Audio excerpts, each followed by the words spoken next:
Dear students, तो हमने last video में डिस्कस किया था कि जो भी हम क्रिस्टल फील्ड स्प्लिटिंग देख रहे थे वो हम डिस्कस कर चुके हैं ऑक्टाहेड्रल में भी और टेट्राहेड्रल में भी। तो आज हम डिस्कस करेंगे कि क्रिस्टल फील्ड स्टेबलाइजेशन एनर्जी, जिसको हम CFSE बोलते हैं, कि वो क्या होती है। तो क्रिस्टल फील्ड स्टेबलाइजेशन एनर्जी को अगर हम देखना चाहें, स्टेबलाइजेशन एनर्जी है, इसका मतलब कहीं ना कहीं कॉम्प्लेक्स को स्टेबलाइज कर रही है। तो इसको अगर हम डिफाइन करना चाहें तो ऐसे कर सकते हैं कि the stability achieved by placing a transition metal ion in the crystal field originated by a group of ligands. इसका क्या मतलब हुआ कि यानी अगर हम किसी ट्रांजिशन मेटल आयन को किसी क्रिस्टल फील्ड में रखें, कौन सा क्रिस्टल फील्ड, जब लिगेंड्स जो हैं मेटल आयन को अप्रोच करेंगे तो उससे जो क्रिस्टल फील्ड ओरिजिनेट होता है, तो जब हम उस ट्रांजिशन मेटल आयन को उस क्रिस्टल फील्ड में रखेंगे और वहाँ उसे स्टेबिलिटी मिलेगी, तो बस उस स्टेबिलिटी को हम क्रिस्टल फील्ड स्टेबलाइजेशन एनर्जी बोल देते हैं। तो ये कैसे ओरिजिनेट होती है, मतलब ये क्रिस्टल फील्ड हम कैसे ओरिजिनेट कर रहे हैं, कि क्या हो रहा है, it is the result of splitting of the D orbitals in the ligand field. ये तो हम लोगों ने अभी तक पढ़ा है कि जैसे ही लीगेंड्स ट्रांजिशन मेटल को अप्रोच करते हैं, उसके पास में आते हैं, उनके बीच में इंटरेक्शन होता है, तो डी ऑर्बिटल्स जो मेटल आयन के हैं, जो कि डी जनरेट होते हैं, इक्वल एनर्जी के होते हैं, वो फिर क्या होते हैं, लीगेंड की रिपल्शन की वजह से वो दो ग्रुप्स में स्प्लिट हो जाते हैं। एक T2G ग्रुप होता है और एक EG ग्रुप होता है। तो इसमें से जो दो ग्रुप्स हैं कि some of the orbitals become higher and some lower in energy after splitting. तो ये भी हम देखते आ रहे हैं कि दोनों ग्रुप्स में से एक की एनर्जी जो होगी वो ज़्यादा हो जाएगी और एक की एनर्जी कम हो जाएगी। ये डिपेंड करेगा कि ज्योमेट्री कैसी है कॉम्प्लेक्स की। तो ये टेट्राहेड्रल और ऑक्टाहेड्रल में आपको डिस्कस करके पहले कर ही चुके हैं हम लोग, तो आपको पता ही होगा। तो the electrons occupying the lower set of orbitals stabilizes the complex by the amount of energy called crystal field stabilization energy। तो जो भी इलेक्ट्रॉन्स जो लोअर सेट ऑर्बिटल्स को ऑक्यूपाई करेंगे, चाहे वो T2G सेट हो या वो EG सेट हो, वही ज्योमेट्री पर डिपेंड करेगा। कि अगर हम ऑक्टाहेड्रल की बात करें, देखिए ये जो ऑक्टाहेड्रल कॉम्प्लेक्सेस होते हैं उसमें क्या था, हम अगर डी ऑर्बिटल्स की स्प्लिटिंग दिखा रहे थे तो ऊपर जा रहा था हमारा EG ग्रुप और नीचे जा रहा था हमारा T2G ग्रुप। T2G ग्रुप में 3 ऑर्बिटल्स थे और EG ग्रुप में 2 ऑर्बिटल्स थे। तो यहाँ पर ये हमारा था ये वेरी सेंटर, मतलब यहाँ पर जो हमारे ऑर्बिटल्स प्रेजेंट होंगे वो सब इक्वल एनर्जी के थे, डी जनरेट। तो जो ये वाला डिस्टेंस है, यानी कि वेरी सेंटर से, यानी जिसको हम एवरेज एनर्जी बोल रहे थे, यहाँ पर जो ऑर्बिटल्स हैं उनकी कुछ एवरेज एनर्जी है, उस एवरेज एनर्जी के कंपैरिजन में ये वाले T2G ऑर्बिटल्स में जो भी इलेक्ट्रॉन्स जाएंगे वो कॉम्प्लेक्स को स्टेबलाइज करेंगे, और उसी को हम, जिस एनर्जी से वो स्टेबलाइज करते हैं उसी को हम क्रिस्टल फील्ड स्टेबलाइजेशन एनर्जी बोल देते हैं। तो यहाँ से वेरी सेंटर से लेके यहाँ तक का डिफरेंस, इस केस में क्या हम लिख रहे थे, -0.4 डेल्टा O या फिर -4 DQ लिख रहे थे। तो माइनस साइन हम सिर्फ इसलिए लगा रहे थे कि ये वेरी सेंटर के कंपैरिजन में इन T2G ऑर्बिटल्स की एनर्जी जो होती है वो डिक्रीज करती है, तो इसलिए हमने माइनस साइन लगाया। तो माइनस साइन का मतलब डिक्रीज कर रही है एनर्जी, और जहां पर भी एनर्जी डिक्रीज करेगी, ये मैंने आप लोगों को कई बार बताया हुआ है कि एनर्जी जो है का रिलेशन होता है स्टेबिलिटी से कुछ इस तरीके का, कि अगर एनर्जी कम होगी तो स्टेबिलिटी हमेशा ज़्यादा होगी। तो यहाँ पर एनर्जी क्योंकि कम हो रही है, T2G ऑर्बिटल में जाने वाले इलेक्ट्रॉन्स क्या कर रहे हैं, उस मेटल आयन की या उस कॉम्प्लेक्स की एनर्जी को कम कर रहे हैं, इसलिए वो उस कॉम्प्लेक्स की या मेटल आयन की एनर्जी स्टेबिलिटी को इंक्रीज कर रहे हैं। तो जो भी एनर्जी स्टेबिलिटी को इंक्रीज कर रही है, बस उसी को हम स्टेबलाइजेशन एनर्जी बोल देते हैं। और यहाँ पर क्रिस्टल फील्ड में ये सब हो रहा है, तो इसलिए क्रिस्टल फील्ड स्टेबलाइजेशन एनर्जी होती है। और जो ये ऊपर वाला गैप है, यानी एवरेज एनर्जी से EG ऑर्बिटल के बीच का जो एनर्जी गैप है, उसको हम दिखाते हैं +0.6 डेल्टा O से या +6 DQ से। तो EG ऑर्बिटल में जो इलेक्ट्रॉन्स जाएंगे, क्योंकि उनकी एनर्जी जो हो वो क्या करेंगे, मेटल आयन की एनर्जी को इंक्रीज कर देंगे, कितने अमाउंट से, 0.6 डेल्टा O से या माइनस कह रही हूँ मैं, 6 DQ से उस मेटल आयन की एनर्जी को इंक्रीज कर देंगे। तो इसलिए EG ऑर्बिटल में जाने वाले इलेक्ट्रॉन क्योंकि एनर्जी को इंक्रीज कर रहे हैं, तो अब ये एनर्जी अगर इंक्रीज होगी तो स्टेबिलिटी जो है वो डिक्रीज करेगी। इसलिए EG ऑर्बिटल में जाने वाले इलेक्ट्रॉन्स जो होंगे वो हमेशा उस मेटल आयन को डीस्टेबलाइज करेंगे। तो हम ये कह सकते हैं कि क्रिस्टल फील्ड एनर्जी को अगर हम डिफाइन करना चाहें तो हम ये भी कह सकते हैं कि total energy of electrons relative to the average energy of the electrons is known as crystal field stabilization energy। मतलब एवरेज एनर्जी के कंपैरिजन में जो टोटल एनर्जी ऑफ इलेक्ट्रॉन हो गई है अब, उसको हम क्रिस्टल फील्ड स्टेबलाइजेशन एनर्जी बोल रहे हैं। तो ये हमने डिस्कस किया ऑक्टाहेड्रल का केस, और टेट्राहेड्रल में ठीक इसका उल्टा होता है, T2G ऑर्बिटल ऊपर हो जाते हैं और EG ऑर्बिटल नीचे आ जाते हैं। तो वो सब कुछ तो आप लोगों को पता ही है। अभी फिलहाल के लिए सिर्फ इतना ही था कि क्रिस्टल फील्ड स्टेबलाइजेशन एनर्जी को हम कैसे डिफाइन कर सकते हैं। ठीक, अब देख लेते हैं इसकी कैलकुलेशन। CFSC की कैलकुलेशन बहुत ज़्यादा इंपॉर्टेंट है। कैसे कर सकते हैं हम इसकी कैलकुलेशन को? तो ऑक्टाहेड्रल कॉम्प्लेक्स में जैसे मैंने आपको अभी बताया कि ये जो हमारे लोअर एनर्जी T2G ऑर्बिटल्स हैं उनकी एनर्जी कितनी होगी, -0.4 डेल्टा, और हायर एनर्जी EG ऑर्बिटल्स हैं उनकी होगी +0.6 delta O, relative to barycentre. Barycentre पर एवरेज एनर्जी है। तो हम यहाँ एक बार इसको देख ले रहे हैं। जैसे ये हमारे यहाँ पर एवरेज एनर्जी के ऑर्बिटल्स थे, यानी कि पांचों के पांचों ऑर्बिटल्स हमारे यहाँ पर इस तरह से हम बना सकते हैं। ये 5 ऑर्बिटल्स हो गए, और फिर इनकी स्प्लिटिंग हुई ऑक्टाहेड्रल क्रिस्टल फील्ड में। तो नीचे गए हमारे 3 ऑर्बिटल्स और ऊपर गए हमारे 2 ऑर्बिटल्स। तो ऊपर वाले ऑर्बिटल ग्रुप हो गया हमारा EG और नीचे वाला हो गया T2G। तो अब हम डिस्कस करेंगे वन बाय वन कि कैसे अगर इलेक्ट्रॉन्स यहाँ डी ऑर्बिटल्स में जितने इलेक्ट्रॉन्स प्रेजेंट हैं वो किस तरह से नीचे या ऊपर जा रहे हैं, और फिर एवरेज एनर्जी के कंपैरिजन में टोटल एनर्जी ऑफ इलेक्ट्रॉन्स कितनी निकल के आ रही है। ठीक, तो सबसे पहले हम डिस्कस कर लेते हैं high spin complexes. High spin से मैंने आपको बताया था हाई स्पिन कॉम्प्लेक्सेस कौन से लिगेंड्स बनाएंगे। इसके लिए मैंने आपको एक ट्रिक बताई थी कि आप कैसे याद रख सकते हैं इसको, H और W, यानी होमवर्क जो आपका होता है। H मीन्स हो गया हाई स्पिन और W मीन्स हो गया वीक लिगेंड फील्ड। तो यानी हाई स्पिन कॉम्प्लेक्सेस हमारे वीक लिगेंड से बनेंगे। ठीक है, और वीक लिगेंड के केस में हाई स्पिन बन रहे हैं तो मैंने आपको एक चीज और बताई थी, यहाँ पर क्या होगा, इलेक्ट्रॉन्स जो है वो हाई जाएंगे यानी कि ऊपर जाएंगे। यहाँ नीचे तो भरेगा, जब पहले लोअर एनर्जी फिल हो जाएगा तो उसके बाद ऊपर जाएंगे इलेक्ट्रॉन बजाय पेयरिंग के। वो सब मैं पहले वीडियोज में आपको डिस्कस कर चुकी हूँ। तो अगर सपोज हमारे पास कोई D1 कॉम्प्लेक्स है, यानी ऐसा कॉम्प्लेक्स जिसमें सेंट्रल मेटल आयन के D ऑर्बिटल में सिर्फ एक इलेक्ट्रॉन है, तो इलेक्ट्रॉनिक कन्फिग्रेशन क्या बन के आएगा, T2G1 EG0। ये कैसे लिखा है हमने, देखिए यहाँ पर अगर D ऑर्बिटल में मैं यहाँ पर एक इलेक्ट्रॉन दिखा दूं सपोज ये, ठीक, तो ये एक ऑर्बिटल क्या, पहले लोअर एनर्जी ऑर्बिटल फिल होते हैं, तो यहाँ T2G ऑर्बिटल में ये एक इलेक्ट्रॉन चला जाएगा। ठीक, अच्छा, तो इसलिए कन्फिग्रेशन इसका हम ऐसे लिख सकते हैं कि T2G, ये जो T2G है इसमें एक इलेक्ट्रॉन है और EG में कोई इलेक्ट्रॉन नहीं है। देख रहे हैं आप, EG बिल्कुल खाली है। तो ये कन्फिग्रेशन हम कैसे लिखते हैं, जैसे नॉर्मल इलेक्ट्रॉनिक कन्फिग्रेशन हम क्या लिखते थे पहले भी, तो इस तरह से ना कि 1s2 2s2। इसका मतलब क्या हुआ, 1s ऑर्बिटल में हमारे 2 इलेक्ट्रॉन्स है, तो इस ऐसे ही ठीक इसका मतलब है कि T2G ऑर्बिटल में हमारा एक इलेक्ट्रॉन है और EG में कोई भी इलेक्ट्रॉन नहीं है। तो अब अगर हम CFSC कैलकुलेट करेंगे तो कैसे कैलकुलेट कर सकते हैं, हमने ये जो वैल्यू है, यानी ये बेरी सेंटर के कंपैरिजन में जो ये वाली वैल्यू है, ये वाली वैल्यू क्या है हमारी, -0.4 डेल्टा ओ। ठीक, तो हम क्या करेंगे, यहाँ पर हमने वैल्यू लिखी वो और मल्टीप्लाई कर दिया 1 से। 1 का मतलब है number of electrons in D orbitals, जो भी D ऑर्बिटल्स में हमारे इलेक्ट्रॉन्स हैं बस उससे हमने इस वैल्यू को मल्टीप्लाई करना है।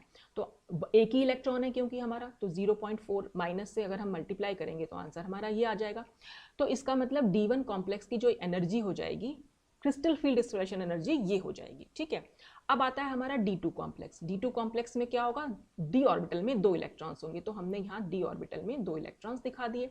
अब क्योंकि 2 इलेक्ट्रॉन्स हैं तो पहला इलेक्ट्रॉन तो ये चला गया, फिर दूसरा इलेक्ट्रॉन भी तो इसी में जाएगा क्योंकि पहले लोअर एनर्जी ऑर्बिटल फिल्ड होते हैं और वो भी सिंगली फिल्ड होते हैं। हुंड्स रूल हम अप्लाई करेंगे। ऐसा नहीं है कि 2 इलेक्ट्रॉन है तो आप एक ही ऑर्बिटल में यहाँ 2 इलेक्ट्रॉन दिखा दो, नहीं, आपको जो भी जितने भी ऑर्बिटल्स हैं पहले उनमें एक एक इलेक्ट्रॉन फिल करना है। तो यहाँ पर आ गए 2 इलेक्ट्रॉन्स हैं, तो कन्फिग्रेशन अब क्या हो जाएगा, T2G ऑर्बिटल में 2 इलेक्ट्रॉन्स हैं और EG ऑर्बिटल में हमारा कोई इलेक्ट्रॉन नहीं। तो अब फिर से CFSC कैलकुलेट करेंगे तो ये वैल्यू तो एज इट इज रहेगी, और मल्टीप्लाई करेंगे हम नंबर ऑफ D इलेक्ट्रॉन से, तो 2 से मल्टीप्लाई किया तो अब जो CFSC की वैल्यू आई वो 0.8 आई। ऐसे हम D3 के लिए कर सकते हैं।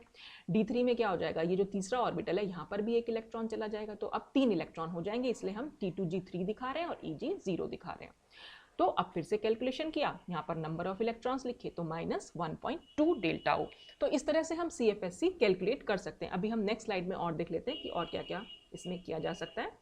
देखिए अब हमारे पास आज जब हमारे पास D3 तक हमने देख लिया था, अब हम देखेंगे D4 कॉम्प्लेक्सेस। अब D4 के लिए हमें सिर्फ ये देखना होगा, मैं फिर से एक बार यहाँ डायग्राम आपको बना के दे देती हूँ। ये 1 2 3 और ये 1 ये 2, ये हो गया EG और फिर नीचे हो गया हमारा T2G और ये गैप हमारा -0.4 है, यानी इसको अगर मैं ऐसे बनाऊँ और जो ये वाला गैप है वो हमारा 0.6 है। डेल्टा ओ के कंसर्न में लिख रहे हैं, डी क्यू लिखेंगे तो 6 DQ लिखेंगे, ठीक। अच्छा, तो अब हम दिखा रहे हैं इसमें D4 कॉम्प्लेक्स। D4 का मतलब क्या हुआ, यहाँ पर एक इलेक्ट्रॉन, दूसरा इलेक्ट्रॉन यहाँ, तीसरा इलेक्ट्रॉन यहाँ पर। अब तीसरे इलेक्ट्रॉन के बाद चौथा इलेक्ट्रॉन जो है उसके पास दो पॉसिबिलिटी हो सकती है, या तो वो T2G ऑर्बिटल में पेयर अप हो जाए या फिर वो EG ऑर्बिटल में जाए। तो इसके लिए हमें देखना पड़ता है लीगेंड कैसा है। अब क्योंकि हम हाई स्पिन कॉम्प्लेक्सेस की बात कर रहे हैं, इसका मतलब हम वीक लीगेंड की बात कर रहे हैं, और हाई स्पिन से आपको यहीं पर आपको ध्यान रखना है हाई का मतलब। तो हाई स्पिन का मतलब ऐसे तो नंबर ऑफ अनपेड इलेक्ट्रॉन हमें ज़्यादा देखने को मिलते हैं, लेकिन यहाँ पर थोड़ी सी ट्रिक आप यूज़ कर लीजिएगा कि हाई जैसे ही वर्ड आए तो आपको इलेक्ट्रॉन को, चौथे इलेक्ट्रॉन को ऊपर भेजना है, बस उसको पेयरिंग नहीं दिखानी है, ठीक है। तो यहाँ पर फोर्थ इलेक्ट्रॉन जो है वो ऊपर चला जाएगा, ठीक। अब जैसे ही वो ऊपर जाएगा तो क्योंकि 3 इलेक्ट्रॉन की एनर्जी कितनी, 3 इलेक्ट्रॉन के लिए जो ये वैल्यू T2G ऑर्बिटल की जो एनर्जी है वो तो हमने स्टार्टिंग में लिख दी। इसको मल्टीप्लाई किससे करना है, क्योंकि T2G ऑर्बिटल में हमारे सिर्फ 3 इलेक्ट्रॉन है तो हमने 3 लिखे, फिर प्लस करनी है क्योंकि हमें टोटल एनर्जी ऑफ इलेक्ट्रॉन्स देख रहे हैं तो हमने प्लस की। और 0.6 हम क्यों लिख रहे हैं, क्योंकि अब ऊपर वाले ऑर्बिटल में भी इलेक्ट्रॉन्स हैं, तो ऊपर वाले ऑर्बिटल्स की हमने एनर्जी लिखी और उसमें कितने इलेक्ट्रॉन है, क्योंकि खाली एक ही इलेक्ट्रॉन है तो हमने 1 से मल्टीप्लाई किया, तो जो ये पूरी टोटल एनर्जी ऑफ इलेक्ट्रॉन निकल के आई, बस इसी को हम CFSC बोल दे रहे हैं। तो इसको जब सॉल्व करेंगे तो आंसर आ जाएगा ये। और यहाँ पर इलेक्ट्रॉनिक कन्फिग्रेशन भी आप देख सकते हैं, T2G में हमारे 3 इलेक्ट्रॉन और EG में हमारा खाली 1 इलेक्ट्रॉन, ठीक है। तो हाई स्पिन कॉम्प्लेक्सेस में बस आपको ये ध्यान रखना है, जैसे ही फोर्थ इलेक्ट्रॉन आएगा उसे ऊपर भेजना है, क्योंकि पेयरिंग एनर्जी बहुत कम होती है हाई स्पिन कॉम्प्लेक्सेस में in comparison to delta O. ये रिलेशन आपको याद भी होगा कि delta O is less than pairing energy, sorry हाँ, पेयरिंग एनर्जी बहुत ज़्यादा है और डेल्टा ओ की वैल्यू बहुत कम है, ठीक। तो ये हाई स्पिन कॉम्प्लेक्सेस के लिए कंडीशन होती है। देखिए ये बेटा, ये कंडीशन जरूर याद रखिएगा क्योंकि ये MCQs वगैरह में पूछी जा सकती हैं, तो आपको ये सब पता होना चाहिए। अब आया D5 कॉम्प्लेक्स, तो D5 में क्या, 4 तो हम भर के दिखाई चुके हैं, जब 5 होंगे इलेक्ट्रॉन तो 5 वाला यहाँ आ जाएगा। तो अब कन्फिग्रेशन क्या हो जाएगा, T2G में तो 3 ही रहेंगे, EG में हो जाएंगे 2 इलेक्ट्रॉन्स। तो सिंपल आपको यही करना है कि T2G ऑर्बिटल की एनर्जी लिखी, उसके नंबर ऑफ इलेक्ट्रॉन लिखे, फिर प्लस किया, EG ऑर्बिटल की एनर्जी लिखी और EG में कितने इलेक्ट्रॉन्स हैं उनको प्लस किया। तो D5 कॉम्प्लेक्स में अगर आप देखेंगे तो आंसर आपका 0 आ जाएगा, ठीक, क्योंकि नीचे यहाँ पर 3 इलेक्ट्रॉन है और ऊपर यहाँ पर 2 इलेक्ट्रॉन है। अच्छा, अब तो इससे हम एक जनरल फॉर्मूला बना सकते हैं CFSC निकालने का हाई स्पिन कॉम्प्लेक्सेस में, कि हमें क्या करना है कि DN का मतलब यहाँ पर number of electrons in d orbitals. तो DN अगर हाई स्पिन हमारा कॉम्प्लेक्स है तो उसमें इलेक्ट्रॉनिक कन्फिग्रेशन हम जनरल इलेक्ट्रॉनिक कन्फिग्रेशन ये ले सकते हैं, T2G में p इलेक्ट्रॉन्स है और EG में अगर हमारे q इलेक्ट्रॉन्स है, तो हम CFSC का फॉर्मूला लिख सकते हैं कि -0.4 जो T2G की एनर्जी है और p मतलब मल्टीप्लाई बाय p हो गया ना, 0.4 p का मतलब 0.4 मल्टीप्लाई बाय p, p क्या है, number of electrons in T2G orbital. फिर हमें प्लस लगाया और EG ऑर्बिटल की एनर्जी को लिखा, और EG ऑर्बिटल में कितने इलेक्ट्रॉन है, q इलेक्ट्रॉन्स। तो बस ये हमारी, और इसको हम डेल्टा ओ में, क्योंकि यहाँ भी डेल्टा ओ लिखेंगे यहाँ भी डेल्टा ओ लिखेंगे, तो हमने इसको बाहर कॉमन करके लिख दिया। तो ये जनरल फॉर्मूला होगा कि जब भी हमें CFSC निकालने को आए हाई स्पिन कॉम्प्लेक्सेस की, तो हम इस फॉर्मूला से निकाल सकते हैं। अब सिंस आगे क्या लिखा हुआ है, no pairing of d electrons occurs in high spin complexes, therefore no pairing energy is involved in CFSC। CFSC में यहाँ पर कहीं कोई पेयरिंग एनर्जी इन्वॉल्व नहीं होगी, क्योंकि पेयरिंग एनर्जी की वैल्यू बहुत ज़्यादा है। यहाँ पर कोई भी पेयरिंग d इलेक्ट्रॉन्स की हमें देखने को नहीं मिलती लीगेंड की वजह से, लीगेंड की वजह से हमें यहाँ पर कोई पेयरिंग नहीं मिल रही, तो इसलिए हम यहाँ जो है कोई पेयरिंग एनर्जी नहीं लगा रहे। अब इस लाइन का क्या मतलब हुआ कि no pairing of d electrons, जबकि अगर हम बात करें, अगर हमें D6 दिखाना हो तो D6 के लिए हम क्या दिखा सकते हैं। देखिए पहले मैं आपको ये एवरेज एनर्जी वाले ऑर्बिटल बना के दिखा देती हूँ, ठीक है। अगर हमें D6 इलेक्ट्रॉन दिखाने हैं तो हम कैसे दिखाएंगे, अपने जो एवरेज एनर्जी वाले ऑर्बिटल हैं, जो नॉर्मल d ऑर्बिटल्स हैं, 1 2 3 फिर ये 4, ये 5 और अब 6 इलेक्ट्रॉन यहाँ पर आ जाएगा, ठीक। और फिर अगर हमें यहाँ पर दिखाने हैं 6 इलेक्ट्रॉन्स वीक लिगेंड फील्ड में या हाई स्पिन कॉम्प्लेक्स में, तो 5 तो हमने दिखाई दिए। छठा इलेक्ट्रॉन जो आएगा वो नीचे आएगा, वो पेयर अप होगा। तो हो सकता है आपके दिमाग में आए कि यहाँ पर तो पेयर अप हो रहा है, तो फिर हमें तो पेयरिंग एनर्जी लगानी चाहिए क्योंकि पेयर अप हो रहा है। लेकिन बेटा यहाँ पर जो पेयरिंग हो रही है वो लिगेंड की वजह से नहीं हो रही है, वो तो ऑलरेडी था ही। यहाँ पर हमने देखा, यहाँ पर तो डी इलेक्ट्रॉन्स को, जो 6th इलेक्ट्रॉन था उसको तो इसमें जाना ही जाना था। तो जो ये वाली पेयरिंग हुई है वो लिगेंड की वजह से कॉज नहीं हुई है, वो तो ऑलरेडी डी ऑर्बिटल में 6 इलेक्ट्रॉन इसी तरह से प्रेजेंट थे, तो ऑलरेडी एक पेयर था। तो वही पेयर हमने यहाँ पर शो भी किया है, तो इसलिए यहाँ पर कोई पेयरिंग एनर्जी इन्वॉल्व नहीं हो रही है। इसी को हम बहुत अच्छे से अभी आपको समझ में आएगा। अभी फिलहाल के लिए आप इतना समझ लीजिए कि इस तरह से हम इसकी एक जनरल फॉर्मूला लिख सकते हैं, और हाई स्पिन कॉम्प्लेक्सेस में हमें कोई पी नहीं दिखाना है, ठीक। नेक्स्ट वीडियो में अब हम नेक्स्ट स्लाइड में अब हम देख लेते हैं इसमें कि लो स्पिन कॉम्प्लेक्सेस में हम कैसे दिखा सकते हैं। तो लो स्पिन कॉम्प्लेक्सेस में क्या आ जाएंगे, देखिए 1, 2 और 3, वो तो हाई स्पिन कॉम्प्लेक्सेस में भी वैसे ही बनाएंगे जैसे कि आप लो स्पिन में बनाएंगे। तो इसलिए लो स्पिन में हम जो डिस्कस करेंगे वो D4, D5, D6 और D7, क्योंकि 8, 9, 10 फिर से वैसे ही हो जाएंगे जैसे कि हाई स्पिन कॉम्प्लेक्सेस में होते हैं। ये आपको धीरे धीरे सभी समझ में आएगा। तो यहाँ पर क्या है, for a low spin complexes, ये जो 4 हमने यहाँ मेटल आयन लिखा है, मतलब जो जिनमें डी ऑर्बिटल्स में इतने इलेक्ट्रॉन्स हो सकते हैं, 4, 5 और 6, 7 इलेक्ट्रॉन्स के लिए जो पेयरिंग होती है ऑफ इलेक्ट्रॉन्स वो T2G ऑर्बिटल में होती है लिगेंड की वजह से। अब देख लेते हैं कैसे। देखो D4 लो स्पिन कॉम्प्लेक्सेस के लिए अब हमारा लो स्पिन कॉम्प्लेक्स दिखा रहे हैं। अब एक बार मैं फिर से बना दे रही हूँ आपके लिए, यहाँ थोड़ा सा जगह है, ये ठीक, यहाँ पर बनाया हमने EG ऑर्बिटल, इसको मैंने ऐसे बना दिया, ये बन गया हमारा EG ऑर्बिटल, और नीचे हम दिखा सकते हैं T2G ऑर्बिटल को, ठीक है। अब हम देख रहे हैं D4 लो स्पिन कॉम्प्लेक्सेस, तो 4 इलेक्ट्रॉन्स हैं, तो 4 कैसे भरेंगे, फर्स्ट इलेक्ट्रॉन इसमें जाएगा, सेकेंड इलेक्ट्रॉन यहाँ जाएगा और थर्ड इलेक्ट्रॉन यहाँ जाएगा, और फोर्थ इलेक्ट्रॉन, क्योंकि ये एक लो स्पिन कॉम्प्लेक्स है, लो स्पिन कॉम्प्लेक्स में जो होता है पेयरिंग एनर्जी कम होती है और डेल्टा ओ की वैल्यू बहुत ज़्यादा होती है। तो यहाँ पर पेयरिंग एनर्जी, यहाँ पर लिगेंड क्या करेगा, पेयर अप करेगा इलेक्ट्रॉन्स को, तो ये 4 हम यहाँ दिखा देंगे।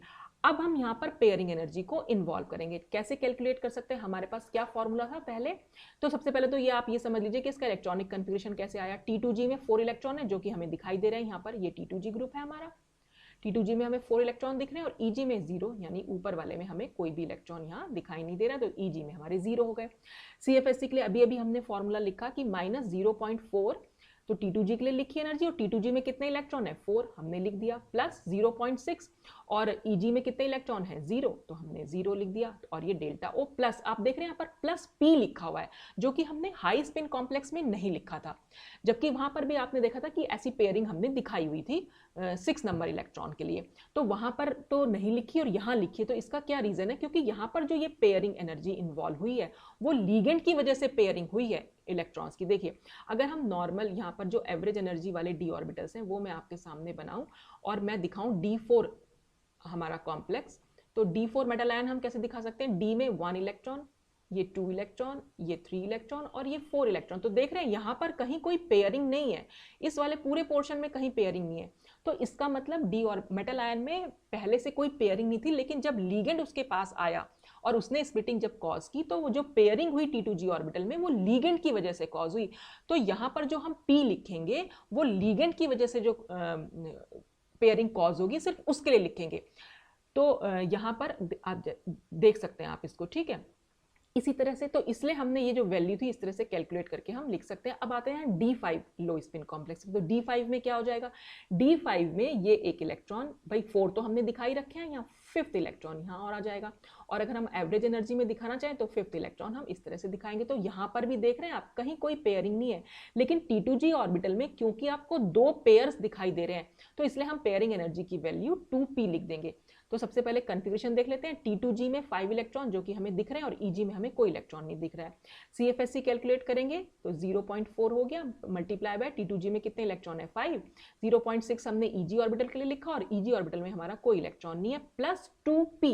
तो जो ये 2p आया है वो क्यों आया, क्योंकि यहाँ पर हमें 2 पेयर दिखाई दे रहे हैं, तो जितने पेयर हमें यहाँ दिखते हैं बस उतनी ही एनर्जी हम यहाँ लिख देते हैं लो स्पिन कॉम्प्लेक्सेस के केस में। तो हमने यहाँ पर 2p लिख दिया, तो इसलिए ये 2p हो गई, ठीक।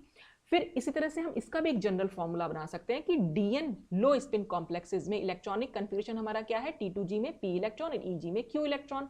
तो फिर वही जैसे हमने पिछली बार लिखा था, बस इसमें हाई स्पिन में तो बिल्कुल ऐसा का ऐसा ही रहेगा, बस लो स्पिन में आपको क्या करना है, प्लस MP कर देना है। और MP का क्या मतलब है, तो P और Q तो क्या होगा, T2G और EG ऑर्बिटल्स में इलेक्ट्रॉन्स का नंबर, और M क्या है, number of pairs of electrons caused by the ligands. बस ये चीज बेटा ध्यान रखना। और ये हमें कैसे मालूम पड़ेगा कि लिगेंड ने कॉज किया है कि नहीं, बस आप यहाँ इनिशियली देख लो, जो एवरेज एनर्जी वाले ऑर्बिटल्स जो हम बनाते हैं उसमें अगर कोई पेयर है तो उस पेयर को हम यहाँ पर काउंट नहीं करेंगे, बस उस पेयर को छोड़कर हम बाकी सारे पेयर्स को काउंट करेंगे। अभी हम थोड़ा सा और एग्जाम्पल देखेंगे तो आपको और अच्छा समझ में आएगा। और पी क्या है, यहाँ पर MP लिखा है ना हमने, तो पी क्या है, हमारी पेयरिंग एनर्जी, जिसको हम मीन पेयरिंग एनर्जी बोल देते हैं। मतलब वो पेयरिंग एनर्जी जो इलेक्ट्रॉन्स को पेयर करने के लिए जरूरत पड़ती है। ठीक है, देख लेते हैं आगे। देखो D6 लो स्पिन कॉम्प्लेक्स अगर हम देख रहे हैं, D6 की अगर हम बात करें तो D6 में आप देख सकते हैं कि हमारा इलेक्ट्रॉनिक कन्फिग्रेशन क्या हो जाएगा, यहाँ नीचे बना भी रखा है। 3D में अगर हम दिखाएं एवरेज एनर्जी में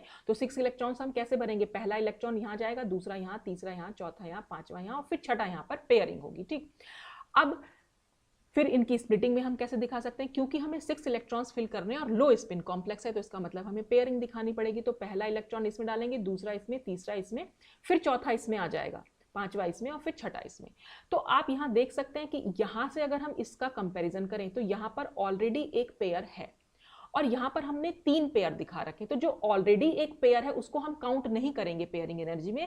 यहाँ पर है 1 pair from free metal cation, ये तो ऑलरेडी प्रेजेंट था, इसको हम ये कह सकते हैं ये पेयर तो ऑलरेडी प्रेजेंट था, इसलिए हम 3P ना लिखकर यहाँ पर 2P लिखेंगे। जो ये 2 पेयरिंग हुई, ये जो 2 पेयर बने हैं वो हमारे स्ट्रॉन्ग लिगेंड ने कॉज किए, स्ट्रॉन्ग लिगेंड की वजह से पेयरिंग हुई। क्योंकि यहाँ पर आप देख रहे हैं यहाँ पर इन चारों इलेक्ट्रॉन्स की कहीं कोई पेयरिंग नहीं है, लेकिन यहाँ पर ये चारों इलेक्ट्रॉन्स पेयर अप हो गए। तो इसलिए जो 2 पेयर बने हैं वो हमारे स्ट्रॉन्ग लिगेंड की वजह से। इस चीज को बेटा बहुत अच्छे से समझ लेना। तो अगर फिर भी ना समझ में आए तो आपको अगर पेयरिंग एनर्जी यहाँ लिखनी है तो आप कितनी लिखेंगे, बस आपको ये देखना है कि यहाँ पर कितने पेयर हैं। तो यहाँ पर नंबर ऑफ पेयर्स कितने दिखाई दे रहे हैं, 3, और यहाँ पर कितने पेयर्स हैं, नंबर ऑफ पेयर है 1। तो 3 में से आप 1 माइनस करके जो आंसर आपका आएगा बस उतनी पेयरिंग एनर्जी आपको लिख देनी है। आप इसको ऐसे भी समझ सकते हैं या डायग्राम बनाकर आप देख सकते हैं। अगर ऑलरेडी जो भी प्रेजेंट है बस आप उसको, वो पेयर आपको काउंट नहीं करना है, उसके अलावा बाकी सारे पेयर्स आपको काउंट करने हैं और उतनी पेयरिंग एनर्जी आपको लिख देनी है। या फिर इसमें जितने नंबर ऑफ पेयर आपको दिखाई दे रहे हैं उसमें से इस वाले ऑर्बिटल के नंबर ऑफ पेयर्स माइनस करके जो आंसर आएगा वो आपकी पेयरिंग एनर्जी हो जाएगी। तो बस यही हमने यहाँ लिखा है। T2G में हमें 6 इलेक्ट्रॉन दिख रहे हैं इसलिए 0.4 को 6 से मल्टीप्लाई किया, EG में तो कुछ नहीं दिख रहा है और पेयरिंग एनर्जी हमारी 2P आई, तो इसलिए टोटल आंसर हमारा ये हुआ। और इसमें यहाँ लिखा हुआ भी है कि in this case they are the 3 pairs of electrons. हमें 3 पेयर दिख तो रहे हैं स्प्लिटिंग के बाद, but only 2 are caused by ligands, खाली 2 जो पेयर हैं वो लिगेंड ने कॉज किए हैं, 1 was already present in d orbitals. तो आई होप कि ये थोड़ा आपको समझ में आया होगा। अब नेक्स्ट स्लाइड में देखते हैं। अब ये टोटल मैंने इलेक्ट्रॉनिक कन्फिग्रेशन यहाँ पर आपको लिख के दिखा दिया है, हाई स्पिन कॉम्प्लेक्सेस का भी और लो स्पिन कॉम्प्लेक्सेस का भी। कौन से हैं, ये ऑक्टाहेड्रल कॉम्प्लेक्सेस हैं, ये तो मैं इसमें लिखना ही भूल गई। तो ऊपर आप लिख सकते हैं कि ये जो distribution of electrons in octahedral complexes, ठीक है। तो ये हाई स्पिन के लिए है, ये लो स्पिन के लिए। मान लीजिए देखिए D1 है अगर हमारे पास, तो हमारा इलेक्ट्रॉनिक कन्फिग्रेशन T2G 1 और EG 0। चाहे हाई स्पिन हो चाहे लो स्पिन हो तो T2G 1 और EG 0 ही रहेगा, तो इसलिए CFSC की वैल्यू भी हमारी सेम रहेगी। T2G अगर D2 देख रहे हैं तो D2G में भी इलेक्ट्रॉनिक कन्फिग्रेशन दोनों का सेम ही रहेगा, ठीक है। D3 तक आपको इलेक्ट्रॉनिक कन्फिग्रेशन बिल्कुल सेम मिलेगा, ठीक। उसके बाद चेंज हुआ क्योंकि हाई स्पिन कॉम्प्लेक्सेस में इलेक्ट्रॉन ऊपर जाएगा यानी EG ऑर्बिटल में जाएगा, तो चौथा 3 इलेक्ट्रॉन तो हमने यहाँ दिखा दिए और 1 इलेक्ट्रॉन ये, और इसकी कैलकुलेशन मैंने आपको पहले दिखाई दी, तो इस तरह से दिखा सकते हैं। और T2G 4 क्योंकि हमें नीचे पेयर अप करना पड़ेगा इसे, तो लो स्पिन कॉम्प्लेक्स है, और क्योंकि ये एक पेयर किस वजह से आया है, लिगेंड की वजह से कॉज हुआ है, इसलिए P। तो 5 और 6 तक तो हम डिस्कस कर ही चुके हैं यहाँ पर। अब हम एक बार 7 वाले में देख लेते हैं। देखिए 7 वाले में अगर आप पेयरिंग एनर्जी देख रहे हैं तो खाली आपको P दिख रहा है, तो वो क्यों दिख रहा है देख लेते हैं उसको भी। वो आप, आई होप कि आपको समझ में आ तो गया होगा। देखिए यहाँ पर अगर मैं ये 5 ऑर्बिटल बना, थोड़ा सा लंबा, एक जगह थोड़ी कम रह गई है मेरे पास, 1 2 3 4, ठीक। अब हमने देखा है D7 है हमारा, ठीक। यहाँ पर हमने D7 लिखा है, तो D7 और मैं बात कर रही हूँ लो स्पिन कॉम्प्लेक्स की। तो पहले तो D7 ही हम यहाँ फिल कर देते हैं, ये 1, ये 2, ये 3, ये 4, ये 5, यहाँ पर आ गए 6, ये हो गया 7, ठीक। और अब हमें यही इलेक्ट्रॉन्स जो हैं यहाँ नीचे 3 ऑर्बिटल में और ऊपर 2 इलेक्ट्रॉन में फिल करने हैं और लो स्पिन कॉम्प्लेक्स हमें दिमाग में रखना है। तो ये मैं अगर 3 ऑर्बिटल यहाँ बना दूँ तो फर्स्ट इलेक्ट्रॉन, फिर सेकेंड इलेक्ट्रॉन, फिर थर्ड इलेक्ट्रॉन, फिर फोर्थ इलेक्ट्रॉन, 5 इलेक्ट्रॉन और 6 इलेक्ट्रॉन, और ऊपर गए तो हमारा आ जाएगा एक 7 नंबर का इलेक्ट्रॉन। तो आप देख रहे हैं यहाँ पर अगर हम डी ऑर्बिटल, जो एवरेज एनर्जी वाले डी ऑर्बिटल है, वहाँ पर ऑलरेडी 2 पेयर हैं और यहाँ पर हमारे 3 पेयर हैं। तो सिंपल सा फॉर्मूला, यहाँ पर जितने पेयर दिख रहे हैं उसमें से माइनस कर देने हैं ये वाले पेयर। तो 2 इज इक्वल टू आपका आ गया 1, यानी कि सिर्फ एक ही पी होगी वहाँ पर। और इसको आप समझ भी सकते हैं, ये 2 तो ऑलरेडी प्रेजेंट थे डी ऑर्बिटल में, तो इसका मतलब जो ये 2 ऑलरेडी प्रेजेंट हैं इनको हम काउंट नहीं करेंगे क्योंकि ये तो ऑलरेडी प्रेजेंट थे। ये वाला जो पेयरिंग हुई है ये स्ट्रॉन्ग लिगेंड की वजह से हुई है, तो इसलिए हमने खाली 1p लिखा है, ठीक है। तो 7 तक हमें, यानी 4, 5 और 6, 7 में हमें जो पेयरिंग दिख रही है, जो पेयरिंग एनर्जी हमने लगा रखी है, वो लिगेंड की वजह से कॉज हुई है। फिर आप देखें D8 में, D8 में हमने कोई pairing energy high low spin complex में नहीं लगाई। क्यों नहीं लगाई? क्योंकि अगर हम यहाँ पर फिर से देखिए, अगर ये तो D7 मैंने आपको दिखाया, अगर D8 हो जाएगा तो यहाँ पर इलेक्ट्रॉन फिल हो जाएगा।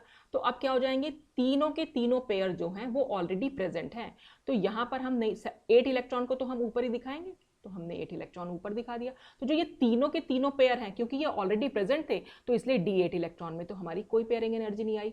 फिर हम लिखेंगे 9th नंबर का इलेक्ट्रॉन। 9th नंबर अगर हम एवरेज एनर्जी में डालेंगे तो यहाँ भर देंगे, तो अब कितने हो जाएंगे, 4 पेयर हो जाएंगे। और यहाँ पर अगर हमें 9th नंबर इलेक्ट्रॉन डालना है तो यहाँ, तो कुल मिलाकर यहाँ पर भी हमें 4 ही पेयर दिख रहे हैं, तो यहाँ भी 4 पेयर है और यहाँ भी 4 पेयर है, इसका मतलब ऑलरेडी प्रेजेंट थे। और ऐसे, तो इसलिए हम कोई पेयरिंग एनर्जी लगा ही नहीं रहे। और ऐसे D10 में सारे के सारे कंप्लीटली फिल्ड होंगे, ये भी कंप्लीटली फिल्ड है, तो वहाँ भी 5 ऑर्बिटल पेयर है, यहाँ भी 5 ऑर्बिटल में इलेक्ट्रॉन्स की पेयरिंग है, तो इसलिए हमने यहाँ पर कोई पेयरिंग एनर्जी के यहाँ पर तो 0 ही हो जानी है, क्योंकि नीचे की और ऊपर की एनर्जी बिल्कुल इक्वल हो जाएगी। तो इस तरह से हम ये कुछ कॉन्फ़िगरेशन है हाई स्पिन और लो स्पिन, और उसमें CFSE हम कैसे कैलकुलेट करते हैं। तो आई होप कि आपको समझ में आया होगा कि ऑक्टाहेड्रल में हम कैसे करते हैं। तो ये वैल्यूज मैंने आपके सामने लिखी हुई है, आप खुद से कैलकुलेट करके देख सकते हैं हर एक के लिए, ठीक है। अच्छा, अब हम बात करेंगे calculation of CFSE in tetrahedral complexes. तो टेट्राहेड्रल कॉम्प्लेक्सेस की तो बहुत ही ईजी है, बिल्कुल वैसे जैसे हमने ऑक्टाहेड्रल में डिस्कस किया वही हम टेट्राहेड्रल में भी डिस्कस करने जा रहे हैं। बस इसमें क्या होगा, लोअर एनर्जी इसमें E सेट हो जाएगा। मैंने आपको बताया था इसमें G नहीं लगता है, क्योंकि ये G हम जो है जिराड जो हम वर्ड यूज़ कर रहे थे उसकी वजह से करते थे, क्योंकि यहाँ पर कहीं पर भी हमें टेट्राहेड्रल कॉम्प्लेक्सेस में सेंटर ऑफ इन्वर्जन देखने को नहीं मिलता, तो इसलिए हम G नहीं लगा रहे हैं इसमें।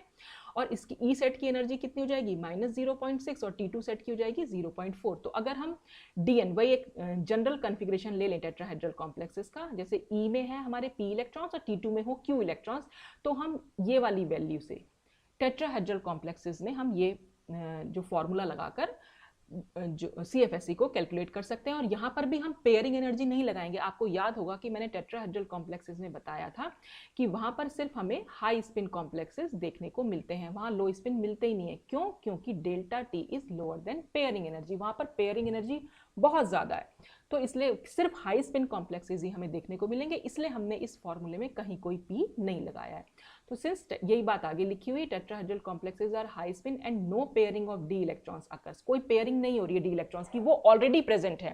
पेयरिंग जो है वो ऑलरेडी प्रेजेंट है, लिगेंड की वजह से कुछ कॉज नहीं हो रहा, क्योंकि लिगेंड तो यहाँ पर वीक है और वीक लिगेंड तो पेयरिंग कॉज ही नहीं करता है, ठीक।